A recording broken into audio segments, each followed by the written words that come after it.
ओम साई राम। श्री साई सच्चरित्र अध्याय 1। पुरातन पद्धति के अनुसार श्री हेमाड पंत श्री साई सच्चरित्र का आरंभ वंदना द्वारा करते हैं। प्रथम श्री गणेश को साष्टांग नमन करते हैं, जो कार्य को निर्विघ्न समाप्त कर उसको यशस्वी बनाते हैं, और कहते हैं कि श्री साई ही गणपति है। फिर भगवती सरस्वती को, जिन्होंने काव्य रचना की प्रेरणा दी, और कहते हैं कि श्री साई भगवती से भिन्न नहीं है, जो कि स्वयं ही अपना जीवन संगीत बयान कर रहे हैं। फिर ब्रह्मा, विष्णु और महेश को, जो क्रमशः उत्पत्ति, स्थिति और संहार करता है, और कहते हैं कि श्री साई और वे अभिन्न है, वे स्वयं ही गुरु बनकर भव सागर से पार उतार देंगे। फिर अपने कुलदेवता श्री नारायण आदिनाथ की वंदना करते हैं, जो कि कोंकण में प्रकट हुए। कोंकण वह भूमि है जिसे श्री परशुराम जी ने समुद्र से निकालकर स्थापित किया था। तत्पश्चात वे अपने कुल की आदि पुरुषों को नमन करते हैं। फिर श्री भारद्वाज मुनि को, जिनके गोत्र में उनका जन्म हुआ।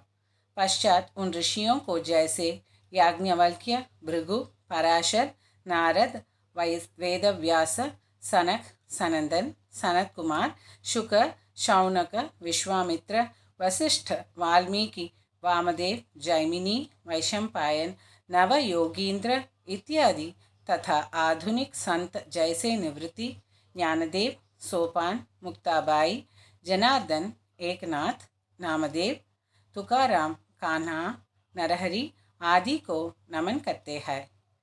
फिर अपने पितामह सदाशिव, पिता रघुनाथ और माता को, जो उनके बचपन में ही स्वर्गगत हो गई थी।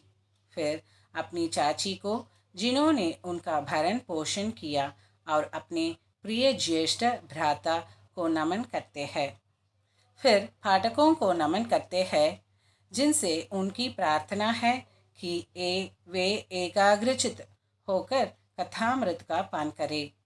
अंत में श्री सच्चिदानंद सद्गुरु श्री साईनाथ महाराज को, जो कि श्री दत्तात्रेय के अवतार और उनके आश्रयदाता है, और जो ब्रह्म सत्यम जगन मिथ्या का बोध कराकर समस्त प्राणियों में एक ही ब्रह्म की व्याप्ति की अनुभूति कराते हैं। श्री पाराशर, व्यास और शांडिल्य आदि के समान भक्ति के प्रकारों का संक्षेप में वर्णन कर अब ग्रंथकार महोदय निम्नलिखित कथा प्रारंभ करते हैं। गेहूं पीसने की कथा।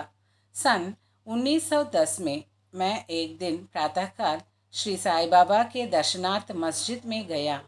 वहाँ का विचित्र दृश्य देखे मेरे आश्चर्य का ठिकाना न रहा कि साई बाबा मुख हाथ धोने के पश्चात चक्की पीसने की तैयारी करने लगे। उन्होंने फर्श पर एक टाट का टुकड़ा बिछा, उस पर हाथ से पीसने वाली चक्की रखी। वे कुछ गेहूं सूप में निकाल लाए और अपनी कफनी में की बाहें चढ़ा मुट्ठी से चक्की में गेहूं डालकर उन्हें पीसना आरंभ कर दिया। मैं सोचने लगा कि बाबा को चक्की पीसने से क्या लाभ है।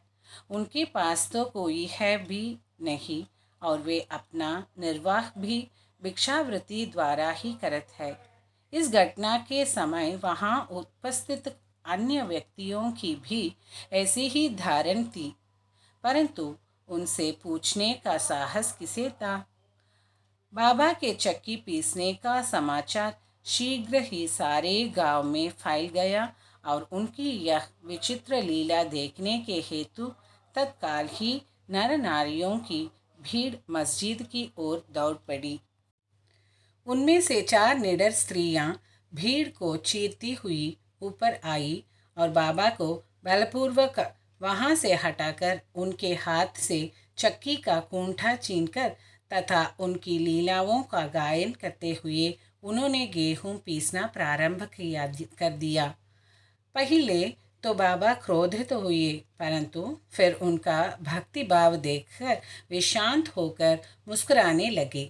पीसते पीसते उन स्त्रियों के मन में ऐसा विचार आया कि बाबा के न तो घर द्वार है और न इनके कोई बाल बच्चे हैं तथा न कोई देख रेख करने वाला ही है। वे स्वयं भिक्षावृत्ति द्वारा ही अपना निर्वाह करते हैं। अतः उन्होंने भोजनादि के लिए आटे की आवश्यकता ही क्या है। बाबा तो परम दयालु है। हो सकता है कि यह आटा वे हम सब लोगों में ही वितरण कर दें। इन्हीं विचारों में मग्न रहकर गीत गाते गाते ही उन्होंने सारा आटा पीस डाला। तब उन्होंने चक्की को हटाकर आटे को 4 समान भागों में विभक्त कर लिया और अपना अपना भाग लेकर वहाँ से जाने को उद्यत हुई। अभी तक शांत मुद्रा में निमग्न बाबा तत्क्षण ही क्रोधित हो उठे और उन्हें अपशब्द कहने लगे, स्त्रियों, क्या तुम पागल हो गई हो? तुम किसके बाप का माल हड़प कर ले जा रही हो? क्या कोई कर्जदार का माल है जो इतनी आसानी से उठा कर लिए जा रही हो? अच्छा, अब एक कार्य करो कि इस आटे को ले जाकर गांव की सीमा पर बिखरे आओ। मैंने शिरडी वासियों से प्रश्न किया कि जो कुछ बनाने अभी किया है उसका यथार्थ में क्या तात्पर्य है। उन्होंने मुझे बतलाया कि गांव में विषुचिका का जोरों से प्रकोप है और उसके निवारणार्थ ही बाबा का यह उपचार है। अभी जो कुछ आपने पीसते देखा था वह गेहूं नहीं वरन विषुचिका थी जो पीसकर नष्ट भ्रष्ट कर दी गई है। इस घटना के पश्चात सचमुच विषुचिका की संक्रामकता शांत हो गई और ग्रामवासी सुखी हो गए। यह जानकर मेरी प्रसन्नता का पारावार न रहा। मेरा कौतूहल जागृत हो गया। मैं स्वयं से प्रश्न करने लगा कि आटे और विषुचिका रोग का भौतिक तथा पारस्परिक क्या संबंध है। इसका सूत्र कैसे ज्ञात हो। घटना बुद्धिगम्य सी प्रतीत नहीं होती। अपने हृदय की संतुष्टि के हेतु इस मधुर लीला का मुझे 4 शब्दों में महत्व अवश्य प्रकट करना चाहिए। लीला पर चिंतन करते हुए मेरा हृदय प्रफुल्लित हो उठा और इस प्रकार बाबा का जीवन चरित्र लिखने के लिए मुझे प्रेरणा मिली। यह तो सब लोगों को विदित ही है कि यह कार्य बाबा की कृपा और शुभ आशीर्वाद से सफलतापूर्वक संपन्न हो गया। आटा पीसने का तात्पर्य। शिरडी वासियों ने इस आटा पीसने की घटना का जो अर्थ लगाया वह तो प्रायः ठीक ही है, परंतु उसके अतिरिक्त मेरे विचार से कोई अन्य अर्थ भी है। बाबा शिरडी में 60 वर्षों तक रहे और इस दीर्घ काल में उन्होंने आटा पीसने का कार्य प्रायः प्रतिदिन ही किया। पीसने का अभिप्राय गेहूं से नहीं वरन अपने भक्तों के पापों, दुर्भाग्यों, मानसिक तथा शारीरिक तापों से था। उनकी चक्की के 2 पार्टों में ऊपर का पार्ट भक्ति तथा नीचे का कर्म था। चक्की का मुठिया जिससे कि वे पीसते थे वह था ज्ञान।